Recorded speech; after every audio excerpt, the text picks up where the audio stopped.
The law protected this crime behind a single word, sacred. Remember that line, you'll need it later. 6 BCE. You're a Roman father. Your family commands respect, wealth, and connections to all the right people. You've done exactly what was expected of a man in your position. You've arranged a flawless marriage for your daughter. She's 16, perhaps 17. Beautiful, educated, carefully molded to embody every Roman ideal, virtue, obedience, restraint. She knows how to lower her gaze when addressed. She knows when silence is required. She knows her future belongs to someone else. The wedding is perfect. The ceremony proceeds without a single flaw. The banquet is lavish. Guests laugh, wine pours freely, music fills every corner. This is what success looks like in ancient Rome. Your daughter smiles because she was taught that smiling is part of her obligation. Then comes the final ritual, the one no one speaks about openly, the one never described in detail. As she's guided away, she glances back one last time. Her eyes search for yours. There's confusion in that look, fear, a question she doesn't yet know how to form. You turn away, not because you don't love her, but because you know exactly what is coming. And you know there is nothing you can do to stop it. This is the ritual Rome buried so deeply that historians are still attempting to reconstruct it centuries later. What I'm about to share with you is not legend, it's not speculation, it's documented practice. And it exposes a brutal collision of religion, law, and power that forces us to reconsider what ancient Rome truly was. Here's what we know with certainty. Between roughly 300 BCE and 200 CE, Roman marriage law contained a provision that surfaces repeatedly in legal texts, cited, enforced, but almost never explained.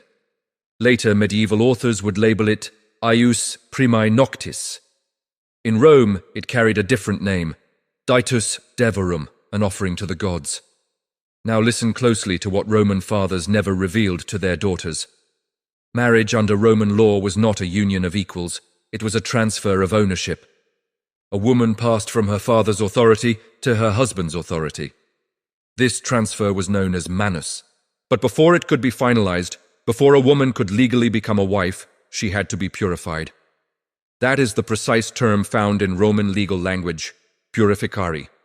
And this word, purified, is where the entire system conceals itself. Rome's foundational legal code, the 12 Tables, contains a brief but devastating clause. It declares that no bride of proper Roman lineage may enter marriage without purification by the appointed guardians of divine will. That was how the priests were designated, guardians of divine will. Specifically, the priests of the Bona Dea, a fertility cult deeply woven into the fabric of Roman religious life. And this is where everything takes a dark turn. Roman religion operated on transaction. You offered something to the gods, and the gods returned something in kind. Grain for fertility, wine for victory, animals for protection. A clean, brutal exchange. But when it came to marriage, the offering wasn't livestock. It wasn't wine. It was the bride herself. Let that settle in your mind for a moment. You're 16 years old. You've been conditioned your entire life to obey. You know your duty, you know your place. But no one told you about this part. No one explained that before you belong to your husband, you belong to the gods. And the gods demand proof. The law refuses to clarify what that proof entails. Archaeology does.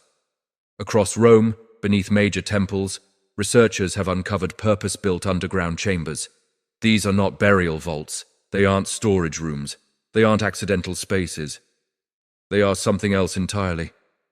Stone beds carved directly from solid rock. Channels cut into the floor for liquid drainage. Doors engineered to lock only from the outside.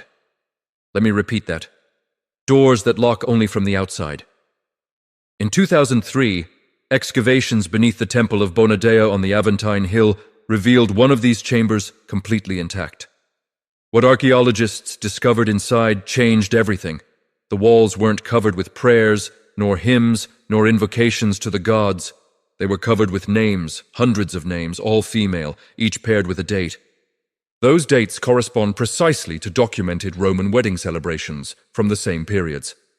Hundreds of women, recorded, documented, and never mentioned. British archaeologist Catherine Johns spent 3 years cataloguing the inscriptions.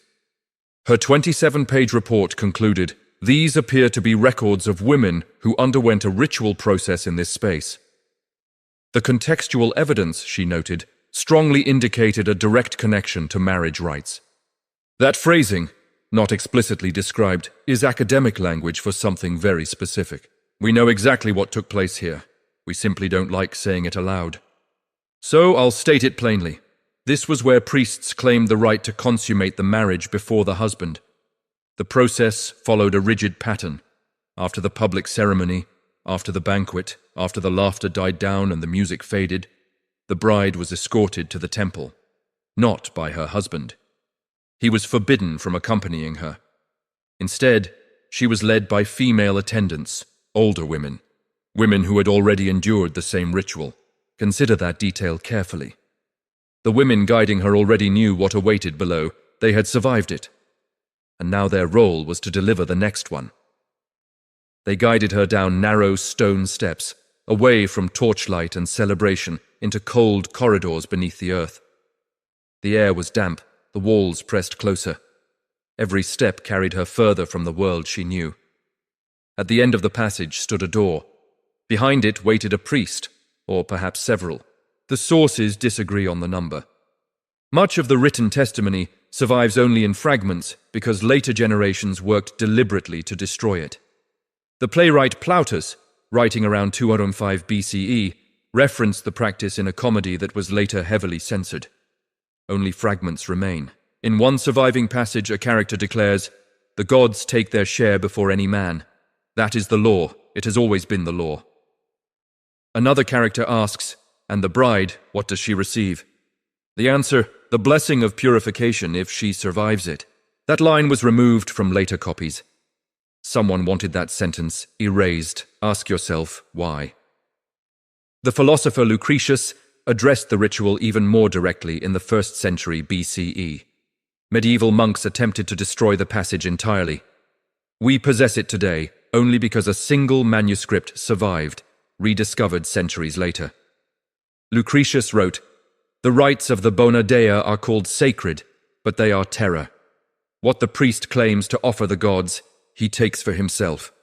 And the law protects this theft with the word sacred." There it is, the line I began with. Now you understand its meaning. Now understand how this system functioned. You are a Roman father. You know this ritual exists. You know your daughter will endure it, but you cannot refuse. Because it isn't called violence, it's called religion. It isn't assault. It's purification. It isn't a crime. It's divine law. The system was perfectly insulated against any resistance. The priests claimed holiness. The law enforced silence. Society called it tradition. And the girls disappeared into chambers beneath the temples. No one resisted. Not because no one wanted to, because the system had made resistance impossible. What makes this practice so difficult to reconstruct isn't a shortage of evidence. It's the silence that was deliberately engineered around it. Roman women who survived the ritual were not simply discouraged from speaking. They were legally prohibited from doing so. In 169 BCE, the Lex Voconia introduced strict provisions regarding religious secrecy. Any woman who disclosed the mysteries of sacred rites could be charged with impietas. The penalties were severe: exile, seizure of property, in some cases death. First, the system violated them, then it criminalized speaking about it. This is why the historical record appears so fragmented. The victims were silenced by law. The perpetrators concealed their actions beneath a veil of holiness. And the men who recorded history were either participants in the system or beneficiaries of it. When modern scholars lament that the sources are incomplete, they are describing the outcome of a system designed to make testimony impossible. But power always misjudges one thing about silence. Silence is not the same as forgetting. And when speech is forbidden, people find other ways to bear witness. In the 1920s, archaeologists excavating a villa in Pompeii uncovered a room that immediately disturbed them. It hadn't been sealed by volcanic ash. It had been deliberately walled shut before the eruption of Vesuvius. Someone had concealed it on purpose. Inside was a fresco. At first glance it appeared ordinary, a conventional Roman wedding scene. A bride and groom standing together. Guests assembled, ritual gestures frozen in paint. Everything looked exactly as expected, until you noticed the background. There, nearly invisible unless you knew where to look, a second scene unfolded. A woman was being led down a staircase by robed figures, her body twisted backward. Her face turned toward a man standing above her. He reached for her, frozen in place, unable or unwilling to follow. The painter had devoted extraordinary care to her expression. More attention than the bride in the foreground, fear, confusion, betrayal. The archaeologist who documented the fresco wrote, "The technical precision of the hidden figure surpasses that of the central scene. The painter clearly intended the background image to be remembered. Someone created that painting, knowing they could never speak openly. Paint was safer than testimony. Concealing it was safer still." They sealed the room and entrusted time with the task the law would never perform, preserving the truth. And it worked. 2,000 years later, we're still looking at it. And what we see can never be unseen. After the ritual, the bride was returned to her wedding celebration. Sometimes hours later, sometimes not until the following day. Roman wedding customs include a detail that puzzled historians for centuries. The bride appeared before her husband wearing a veil called the flammium. Unlike other veils, this one was never removed. Not during the ceremony, not during the consummation of the marriage. For a long time, scholars maintained this was about modesty, about Roman virtue, and proper conduct. That explanation falls apart when you examine Roman medical texts from the same era. The physician Soranus, writing in the 2nd century CE, casually notes in a gynecological treatise that many brides displayed signs of recent injury on their wedding night. He offers practical medical guidance, then adds an observation that changes everything. The veil, he writes, serves a dual function. It preserves modesty, and it prevents the husband from noticing evidence of the purification ritual, which might provoke unwelcome questions. Prevents the husband from noticing evidence. Read that again. The veil was never about virtue. It was about concealment. And for 2,000 years,